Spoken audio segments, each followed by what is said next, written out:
Hello students, myself Joshi Disha and I warmly welcome you on behalf of Sri Shivsha College of Commerce, Management and Computer Education, and it is managed by Jain Citizens Education Society. And yes, we are referring Sejamna Das and Company. We are in unit number 1 of entrepreneurship, right? Today we are going to study the topic that is analysis of industrial opportunities, right? So I hope you all are looking into your textbooks while you are going through the videos. So all the industrial enterprises established and developed in similar industrial atmosphere, each one of them is neither successful nor failure. Some of them develop rapidly while certain advance slowly. Why does it happen so? Does the success of an entrepreneur depend on fate? No, but there are so many reasons behind this. ઘણીવાર એવું થાય કે અમુક business છે એને બહુ progress મળે છે અને ઘણા બિઝનેસીસ છે એ બિચારા સાવ પાછળ રહી જાય છે. તો આનું શું રીઝન હોઈ શકે? તો શું આ એક ફેટ એટલે ડેસ્ટિની, નસીબને આપણે કહી શકીએ કે ભાઈ આના નસીબ કામ કરે છે, આના નથી કરતા? નો, ઇટ્સ નોટ સો. એવું બિલકુલ નથી. આ એન્ટરપ્રિન્યોરની સ્કિલ્સ, એની સ્માર્ટનેસ, એને ઓપોર્ચ્યુનિટીઝ લેવાની એની ફારસાઇટેડનેસ, આ બધી વસ્તુ ઉપર ડિપેન્ડન્ટ છે. હવે ઓપોર્ચ્યુનિટીઝ એટલે શું? તો ઓપોર્ચ્યુનિટીઝ એટલે તક, કરેક્ટ? જે બીજાને નથી દેખાતી અને આપણને દેખાઈ જાય છે, દેટ ઇઝ ઓપોર્ચ્યુનિટી. અને ઓપોર્ચ્યુનિટીને હંમેશા ગ્રેબ કરી લેવાની હોય. પછી તમે એના લાંબો વિચાર કરો, આ કરો, ઓલું કરવા રહ્યો, તો ઓપોર્ચ્યુનિટી છે એ હાથમાંથી જતી રહે છે. તો ઓપોર્ચ્યુનિટીઝ કેવી રીતના ગ્રેબ કરવી કે સિચ્યુએશન ગમે એવી હોય પણ જ્યારે આપણને એવું લાગે કે નહીં આ વસ્તુ આપણે કરશું તો એનાથી આપણને પ્રોફિટ થશે, આપણો બિઝનેસ આગળ વધશે, તો એ વસ્તુને ઝડપથી અપનાવી લેવી, ગ્રેબ કરી લેવી, દેટ ઇઝ ઓપોર્ચ્યુનિટી. એને તક કહેવાય. અને એ તક જે રાઈટ ટાઈમે રાઈટ પ્લેસે એને ઇમ્પ્લિમેન્ટ કરે, એનો યુઝ કરી લે, એ બિઝનેસ છે, એ એન્ટરપ્રિન્યોર છે, એ બહુ સક્સેસફુલ થાય છે, રાઈટ? સો દેટ ઇઝ ટૂંકમાં બિઝનેસનું સક્સેસ કે ફેલિયર છે એ એન્ટરપ્રિન્યોર કેટલું ઓપોર્ચ્યુનિટીને ઓળખી શકે છે અને એને ગ્રેબ કરી લે છે એના ઉપર ડિપેન્ડન્ટ છે. હવે અહીંયા મેં તમને મિનિંગ કીધો છે, દેટ વોટ ઇઝ ઓપોર્ચ્યુનિટી. તો opportunity is a condition emerging from the change in situation or circumstances. Its timely use results into extraordinary economic profit. ટૂંકમાં જ્યારે ઇન્ટરનલ એક્સટર્નલ કંઈ ચેન્જીસ આવે અને એ સિચ્યુએશનનો આપણે બેનિફિટ લઈએ, એક્સ્ટ્રાઓર્ડિનરી બેનિફિટ લઈએ અને એને ઇકોનોમિક પ્રોફિટમાં આપણે કન્વર્ટ કરીએ, that is opportunity.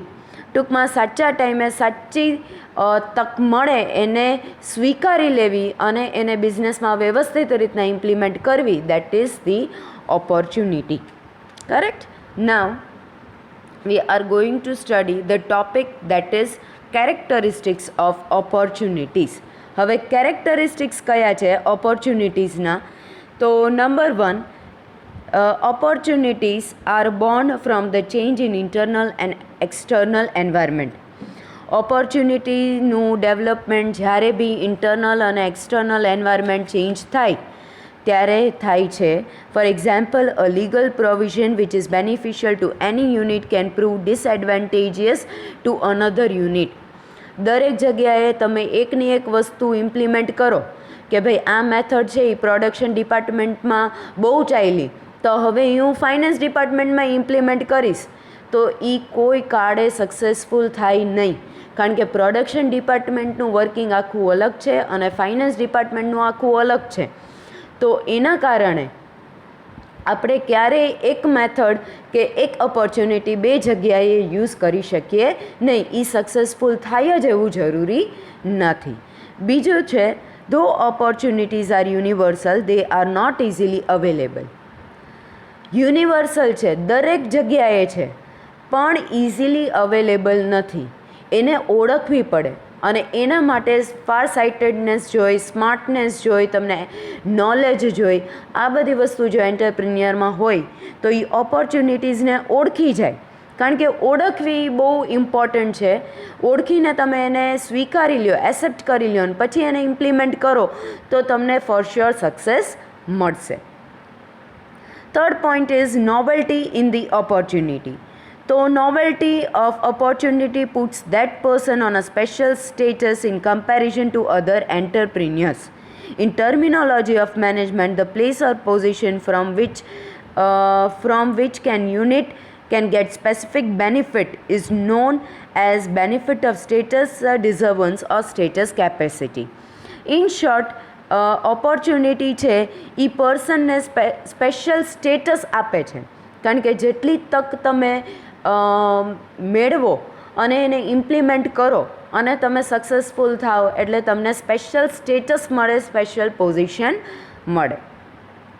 Number 4th point is professional use of opportunity provides extraordinary benefits. Obviously, જે રાઇટ ટાઈમે પરફેક્ટલી ઓપોર્ચ્યુનિટીનો યુઝ કરે છે એને એક્સ્ટ્રા ઓર્ડિનરી બેનિફિટ્સ મળે છે. એટલે ઘણા બધા બેનિફિટ્સ એકસાથે મળે છે. There are numerous industrial entrepreneurs in the present commercial world who have gained unparalleled economic profit by using rare opportunities in time. કે ઘણા એવા બહુ નામી એન્ટરપ્રિન્યર્સ છે કે જેમણે રાઇટ ટાઈમે ઓપોર્ચ્યુનિટીઝને ઓળખી, એને સ્વીકારી, એને ઇમ્પ્લિમેન્ટ કરી અને એ લોકોને બહુ વધારે નામ બી મળ્યું અને એ લોકોનું બહુ વધારે બેનિફિટ્સ બી થયા. તો ટાઈમલી ઓપોર્ચ્યુનિટીને રેકોગ્નાઇઝ કરવી એ બી બહુ ઇમ્પોર્ટન્ટ ફેક્ટર છે. Then the last one is threat in opportunities. Threat એટલે કે નુકસાન બી છે, ડર બી છે, રાઈટ? કે એવું નથી કે ભાઈ પ્લસ પોઈન્ટ્સ જ છે. ક્યારેક એવું થાય કે આપણાથી ઓપોર્ચ્યુનિટી ખોટી સિલેક્ટ થઈ જાય, એકચ્યુઅલી એ ઓપોર્ચ્યુનિટી નહોતી અને આપણાથી ભૂલમાં એ ઓપ્શન સિલેક્ટ થઈ ગયું. ઓપોર્ચ્યુનિટીને ગ્રેબ કરવાના ઉતાવળમાં આપણાથી ખોટો ડિસિઝન લેવાઈ ગયો તો એ આપણને બહુ ભારે પડી શકે છે. આપણું કેરિયર એમાં ઘણો આપણને લોસ થાય. ક્યારેક આપણે બિઝનેસ વાઇન્ડ અપ કરવું પડે. તો નુકસાન બી છે ઓપોર્ચ્યુનિટી સિલેક્ટ કરવામાં, એવું નથી કે બેનિફિટ્સ જ છે. એટલે એટલી આવડત હોવી જોઈએ કે કઈ ઓપોર્ચ્યુનિટી, કઈ તક પરફેક્ટ છે જે આપણને સક્સેસ આપશે જ, એ ઓળખવું એ બી બહુ મોટી કળા છે. તો એ એક સારો એન્ટરપ્રિન્યોર હોય તો એ ઓપોર્ચ્યુનિટીને ઓળખી શકે. બાકી જો તમારાથી ખોટી ઓપોર્ચ્યુનિટી સિલેક્ટ થઈ ગઈ તો એ ક્યારેક તમારો બિઝનેસ બંધ બી કરાવી શકે એવી પરિસ્થિતિ બી. હવે આપણે નેક્સ્ટ ટોપિક જોશું, that is identification of opportunities. ઓપોર્ચ્યુનિટીઝને કેવી રીતના ઓળખવી, right? So that is identification of opportunities. હવે ઓપોર્ચ્યુનિટીઝના આઈડેન્ટિફિકેશનમાં બે પોઈન્ટ્સ છે કે એક તો છે opportunities resulting from the change of internal environment અને opportunities resulting from change in the external environment. મેં પહેલાંય કીધું હતું કે ઓપોર્ચ્યુનિટીઝ ક્યારે જનરલી ઊભી થાય છે? જ્યારે કંઈ ઇન્ટરનલ કે એક્સટર્નલ એન્વાયરમેન્ટમાં ચેન્જીસ આવે ત્યારે ઓપોર્ચ્યુનિટીઝ મળવાના ચાન્સીસ છે એ બહુ વધારે વધી જાય છે, રાઈટ? તો હવે આપણે જોવાનું છે કે ઇન્ટરનલમાં બી તમને પોઈન્ટ્સ આપેલા છે અને એક્સટર્નલમાં બી તમને પોઈન્ટ્સ આપેલા છે. I hope you all are looking into your textbooks while you are going through the videos. Please video ચાલતા હોય ત્યારે ટેક્સ્ટબુક્સનો બી યુઝ કરજો. So first point is sudden opportunity. એકદમ અચાનક જ આપણને ઓપોર્ચ્યુનિટી મળી જાય. તો this type of opportunity is under the control of destiny. નસીબની વાત છે કે એગ્રીકલ્ચર માટે આપણે લેન્ડ લીધું હતું, ખેતી કરવા માટે લેન્ડ લીધું હતું ને એમાંથી આપણે ખોઈદું તો મિનરલ્સ નીકળ્યા. આને નસીબની વાત કહેવાય. રાતોરાત આપણે કરોડપતિ બની જઈએ, રાઈટ? સો દેટ ઇઝ આવું ક્યારેક ઓચિંતું સડન નસીબમાં હોય તો મળી જાય એવી રીતની વાત થઈ. બીજો પોઈન્ટ છે opportunities resulted from vast difference between real and expected results. In commercial world, it is inevitable to get estimation about the future events. Results are estimated on the basis of expected supposition. Decisions at present are taken. Purchase of raw material, regarding agriculture products is done on the basis of estimation of success or failure of monsoon, and if the estimation is wrong, difference resulted from occupational suppositions and real conditions result into extraordinary advantages or disadvantages. ઘણીવાર નહીં, આમ તો almost કોઈ પણ આપણે work કરીએ related to our business, તો આપણે બધી વસ્તુ વ્યવસ્થિત રીતના જોઈ કરીને પ્લાનિંગ કરીને આપણે કન્ટિન્યુ કરતા હોય કે ભાઈ કેટલું રો મટીરિયલ મંગાવશું, પ્રોડક્શન કેવી રીતના થશે, પ્રોડક્ટ રેડી થઈ જશે પછી આપણે કેવી રીતના પ્રોસિજર આગળ વધારશું, સો એન્ડ સો, રાઈટ. તો હવે આમાં ઘણીવાર એવું થાય કે ક્યારેક એવું થાય કે નક્કી કરેલું હોય એના કરતાં બહુ સારું રિઝલ્ટ આપણને મળે, અને ક્યારેક એવું થાય કે કોઈ અચાનક એક એવો ફેક્ટર આપણા ધ્યાન બહાર વયો ગયો હોય કે પછી કોઈ અચાનક કંઈક એન્વાયરમેન્ટમાં કંઈ ચેન્જ આવ્યો, મીન્સ ઇન્ટરનલ કે એક્સટર્નલ એન્વાયરમેન્ટ બિઝનેસમાં એમાં કંઈ ચેન્જ આવ્યો તો એના કારણે ઇફેક્ટ થાય. તો ઘણીવાર એવું થાય કે બહુ વધારે પ્રોફિટ આપણને થાય કે જે આપણે વિચાર્યો તો એના કરતાં બી 10 ગણો વધારે, અને ઘણીવાર એવું થાય કે વિચાર્યું હતું કે આટલો તો પ્રોફિટ થશે જ, તો ઉલટાનું આપણે લોસમાં જતા હોઈએ. તો this can happen. Then another point is opportunities resulted from the innovation in the production process. Innovation, creativity, આપણે ગયા સેમિસ્ટરમાં બી ભણ્યા હતા એન્ટરપ્રિન્યોરશિપમાં કે એન્ટરપ્રિન્યોરનું કામ જ છે ઇનોવેશન લાવી, નવી નવી વસ્તુ લાવી, ક્રિએટિવિટી લાવી. તો તમે પ્રોડક્શન પ્રોસેસ જે રૂટીન તમે કરતા હોય એમાં તમે કંઈક નવી વસ્તુ લાવો છો, કંઈક ઇનોવેશન લાવો છો, ક્રિએટિવ વસ્તુ લાવો છો, તો ઓબ્વિયસલી એવું બની શકે કે કસ્ટમર્સને ગમવાના ચાન્સીસ વધારે છે. બરાબર, એ ઓબ્વિયસ વાત છે કે એક નવી વસ્તુ આવે તો લોકો વધારે એટ્રેક્ટ થતા હોય છે. તો દેટ ઇઝ કે એના કારણે તમને ઓપોર્ચ્યુનિટી મળી શકે પ્રોફિટ કરવા માટે. Then fourth point is opportunities resulting from change in industrial and market related structure. ઘણીવાર અત્યાર સુધી માર્કેટની જે પરિસ્થિતિ ચાલતી આવતી હોય એમાં ચેન્જીસ આવતા હોય કે પછી ઇન્ડસ્ટ્રીયલ કોઈ સ્ટ્રક્ચરમાં ચેન્જ આવ્યો હોય જેના કારણે તમને એકદમ જ તક મળી જાય, ઓપોર્ચ્યુનિટી મળી જાય ટુ ગ્રેબ ધ માર્કેટ, કે તમે માર્કેટને બી સરસ રીતના કંટ્રોલ કરી શકો, કે અત્યાર સુધી તમારા જે કોમ્પિટિટર્સ હતા એને કોઈ ફેક્ટરના કારણે એને કાં તો એનું પ્રોડક્શન બંધ થઈ ગયું છે, કાં તો એનો ભાવ વધારો થઈ ગયો છે, એનો એડવાન્ટેજ તમને મળ્યો છે. તો આ બધું એવું છે કે ગમે ત્યારે ગમે તે પોસિબલ છે બિઝનેસમાં, રાઈટ. સો અહીંયા તમને આપેલું છે કે if there is only one producer and is market share is 100%, તો મોનોપોલી કહેવાય. એક જ પ્રોડ્યુસર છે અને પૂરેપૂરું માર્કેટ છે 100% એ એની જ પાસે છે, તો એને મોનોપોલી કહેવાય. પછી there are many producers and every one has a very little share in total market perfect competition, તો એને પરફેક્ટ કોમ્પિટિશન કહેવાય કે બહુ બધા પ્રોડ્યુસર્સ છે અને દરેક પાસે એક નાનકડો એવો શેર છે માર્કેટનો, રાઈટ. તો એને પરફેક્ટ કોમ્પિટિશન કહેવાય. અને when total market is shared among limited producers, તો એને ઇમ્પરફેક્ટ કોમ્પિટિશન કહેવાય કે લિમિટેડ પ્રોડ્યુસર્સ છે, બરાબર, કે એટલા બધા પ્રોડ્યુસર્સ નથી કે બધાના ભાગમાં માર્કેટનો શેર નાનો આવે, રાઈટ, એવું નથી. તો દેટ ઇઝ ઇમ્પરફેક્ટ કોમ્પિટિશન. તો જે પ્રમાણેનું માર્કેટ સ્ટ્રક્ચર હોય એ પ્રમાણેનો જનરલી તમને ઓપોર્ચ્યુનિટીઝ મળતી રહેતી હોય. એવું જરૂરી નથી કે મોનોપોલી કાયમ મોનોપોલી જ રહે, પરફેક્ટ કોમ્પિટિશન કાયમ પરફેક્ટ જ રહે ને ઇમ્પરફેક્ટ છે એ કાયમ ઇમ્પરફેક્ટ જ રહે, એવું નથી. કન્ડિશન્સ આર ઓલવેઝ ચેન્જિંગ અને એ અકોર્ડિંગ તમને ઓપોર્ચ્યુનિટીઝ મળતી રહેતી હોય છે, right. So that is identification of opportunities regarding change in internal environment. બરાબર, હવે આપણે એક્સટર્નલ એન્વાયરમેન્ટ જોશું. Opportunities resulting from technological innovation. હવે ટેકનોલોજી ચેન્જ થઈ તો ઓબ્વિયસલી આપણે એ વસ્તુને એક્સેપ્ટ કરવી જ પડે.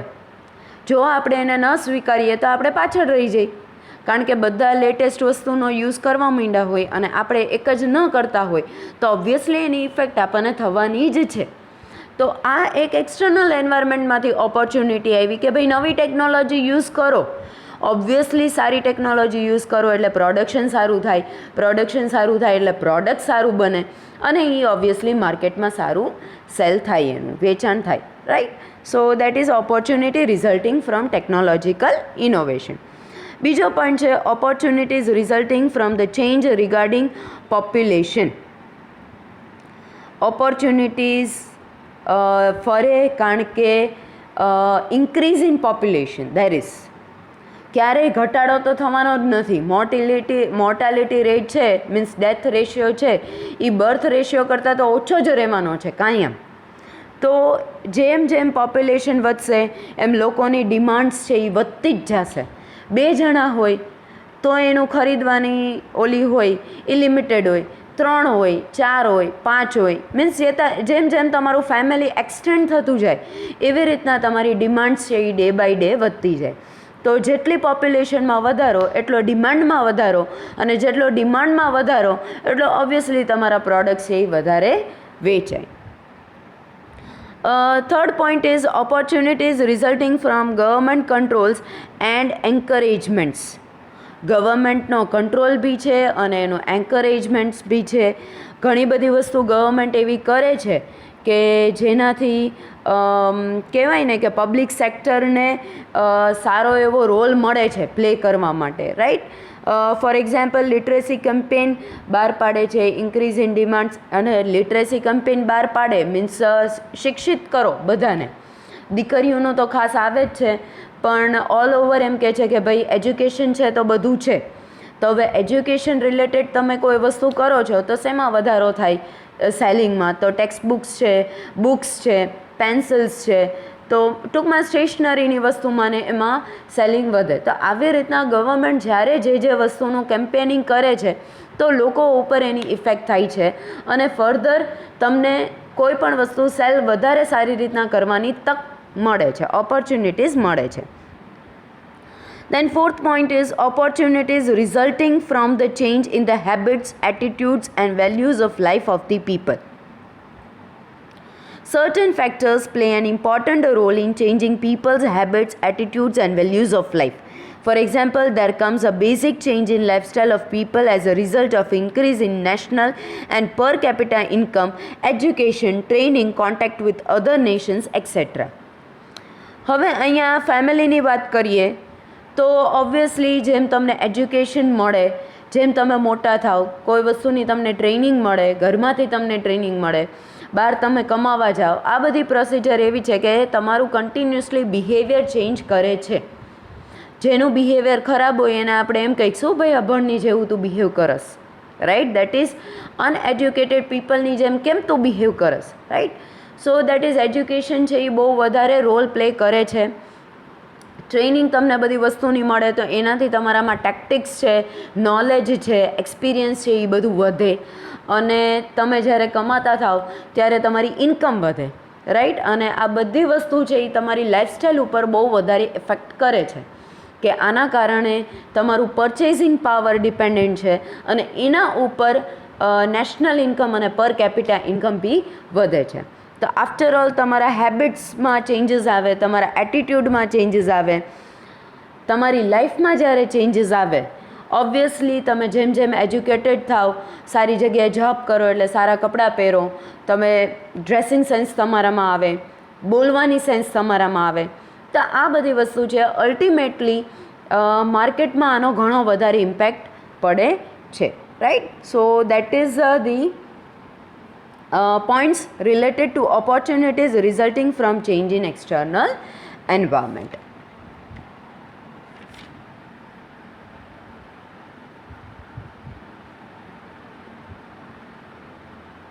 હવે આપણે જોશું that is practical use of opportunities of business enterprise.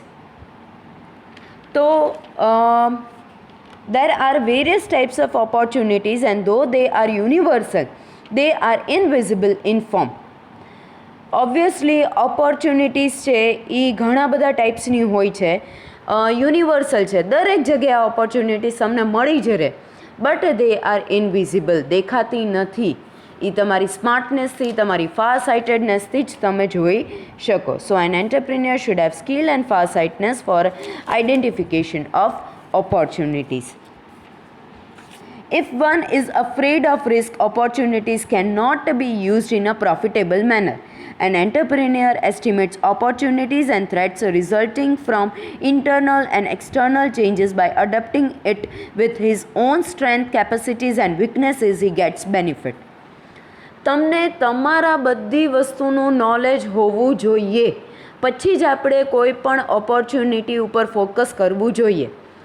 આપણને આપણી બધી જ ખબર હોવી, દેટ ઇઝ સ્વોટ એનાલિસિસ. સ્ટ્રેન્થ એટલે આપણી જે પોઝિટિવ સાઈડ છે, આપણી જે તાકાત છે બધી, that is our strengths. Our weaknesses, ઘણી બધી એવી વસ્તુ હોય કે જે આપણા લેવલની બહાર હોય, આપણને ન આવડતી હોય, તો એ બધી આપણી વીકનેસ છે. તો આપણને આપણી શક્તિઓની બી ખબર હોવી જોઈએ, આપણને આપણી નબળાઈની બી ખબર હોવી જોઈએ. દેન ઓપોર્ચ્યુનિટીઝ, તો ઓબ્વિયસલી તો આપણે એના ઉપર તો આજે આપણે આખો સેશન લીધો છે. અને અનધર ઇઝ થ્રેટ, કે કોની બીક આપણને છે, આપણા કયા કયા કોમ્પિટિટર્સ છે, એનું બી આપણને નોલેજ હોવું જોઈએ. તો દેટ ઇઝ સ્વોટ એનાલિસિસ, કે સૌથી પહેલાં તો તમે ઓપોર્ચ્યુનિટીઝને ગ્રેપ કરો એની પહેલાં તમને આ સ્વોટ વસ્તુની ખબર હોવી જોઈએ કે તમારી સ્ટ્રેન્થ કઈ છે, તમારી વીકનેસ કઈ છે, કઈ ઓપોર્ચ્યુનિટીઝ તમને મળે અને કોની થ્રેટ છે તમને, મીન્સ કોની તમને બીક છે, right. So that is the point. બીજું છે કે સ્ટ્રેટેજીસ છે 4, બરાબર, કે જેનું તમને પરફેક્ટલી નોલેજ હોવું જોઈએ. That is strategies related to production, બરાબર. તો કઈ સ્ટ્રેટેજીસ તમે પ્રોડક્શન ડિપાર્ટમેન્ટની કરી શકો? તો પહેલાં તો અપ ટુ ડેટ મશીન્સ રાખો. પ્રોડક્શન પ્રોસેસ અને અરેન્જમેન્ટ ઓફ મશીન્સ છે એ બહુ વ્યવસ્થિત રીતના રાખો કે જેના કારણે કોઈ મિસમેનેજમેન્ટ ઊભું ન થાય. જેટલી આપણા મશીન્સની કેપેસિટી છે એનો પૂરેપૂરો ઉપયોગ કરો અને વ્યવસ્થિત રીતના પ્લાનિંગ કરો કે રો મટીરિયલ કેટલું લેશું, સ્પેર પાર્ટ્સ કેટલા હશે, electricity, water and other means according to requirement. અને યુનિટનું વ્યવસ્થિત રીતના લોકેશન રાખો. લોકેશન છે એ બહુ વધારે ઇમ્પોર્ટન્ટ પોઈન્ટ છે, કારણ કે લોકેશનના 16 થી 17 પોઈન્ટ્સ છે, બરાબર. આપણે ફર્ધર આવશે આગળ ત્યારે આપણે એના ઉપર ડિટેલમાં ડિસ્કશન કરશું. પછી સ્ટ્રેટેજીસ ઓફ માર્કેટિંગ રાખો, કે અત્યારે આપણે પ્રોડક્ટમાં જેમ છે એમ રાખવું છે કે કંઈ નવી વસ્તુ એડ કરવી છે કે કોઈ વસ્તુ સ્કીપ કરવી છે. પછી પ્રાઇસમાં કોઈ ચેન્જીસ કરવા છે કે નહીં. પછી જે ચેનલ ઓફ ડિસ્ટ્રીબ્યુશન છે, કે પ્રોડક્શનનું ડિસ્ટ્રીબ્યુશન છે એ બરાબર રીતના ચાલે છે કે પછી એમાં કંઈ ચેન્જીસ કરવા છે. પછી એડવર્ટાઇઝમેન્ટમાં કંઈ ચેન્જીસ કરવા છે કે પ્રોડક્શન વધારો કરવો છે, રાઈટ. સો આ બધી માર્કેટિંગ રિલેટેડ સ્ટ્રેટેજીસ છે. પછી સી પોઈન્ટ છે, દેટ ઇઝ ફાઇનાન્શિયલ સ્ટ્રેટેજીસ. તો ટોટલ કેટલું ઇન્વેસ્ટમેન્ટ કરશું, કેવી રીતના આપણે ફાઇનાન્સ જે આપણને જરૂર છે એનું કેવી રીતના એરેન્જમેન્ટ કરશું અને આપણે એને ક્યાંથી લાવશું, રાઈટ, એ જોવાનું છે. પછી વર્કિંગ કેપિટલ કેટલું રાખવું છે, પરમનન્ટ કેપિટલ કેટલું રાખવું છે, અને ડિવિડન્ડ પોલિસી કેવી રીતના રાખવી છે, કેવી રીતના પ્લગિંગ બેક ઓફ પ્રોફિટ કરવું છે, કે જે પ્રોફિટ આપણને થયો છે એમાંથી કેટલો પોર્શનનો આપણે ઉપયોગ કરવો છે અને કેટલો પાછો આપણે સેવ કરવો છે, રાઈટ. તો આ બધી વસ્તુ છે એ ફાઇનાન્શિયલ સ્ટ્રેટેજીસમાં આવે છે. And the last one is strategies related to human resources. તો એમાં એમ્પ્લોયનું કેવી રીતના સિલેક્શન કરશું, કેવી રીતના ટ્રેનિંગ આપશું, કેવી રીતના એને પ્રમોટ કરશું, પછી કેવી રીતના આપણે એમ્પ્લોઈઝને રિવોર્ડ આપવા છે. રિવોર્ડ મીન્સ એવોર્ડ આપવાના કે પછી પૈસા આપવા, રાઈટ, મોનિટરી બેનિફિટ્સ આપવા. કેવી રીતના એન્કરેજ કરવા એમ્પ્લોઈઝને, પછી કેવી રીતના એમ્પ્લોયની વર્ક કેપેસિટી નક્કી કરવી અને એનો યુઝ કરવો. પછી કેવી રીતના ઇન્ડસ્ટ્રીયલ રિલેશન્સ મેન્ટેન કરવા, કે લેબર યુનિયન છે એની સાથે સારા સંબંધ રાખવા. એમ્પ્લોઈઝ સાથે સારા રિલેશન રાખવા, રાઈટ, એમ્પ્લોઈઝ સાથે પાર્ટનરશિપ રાખવી, એને એડપ્ટ કરવા, રાઈટ. સો આ બધા પોઈન્ટ્સ છે એ ઇન શોર્ટ આ બધી સ્ટ્રેટેજીસ છે કે જેનો તમે ઉપયોગ કરો તો તમારું ઓર્ગેનાઇઝેશન છે એ સ્મૂથલી ચાલે અને તમને સારી ઓપોર્ચ્યુનિટીઝ છે એ મળી શકે. So thank you student, this was all about today's session. Thank you.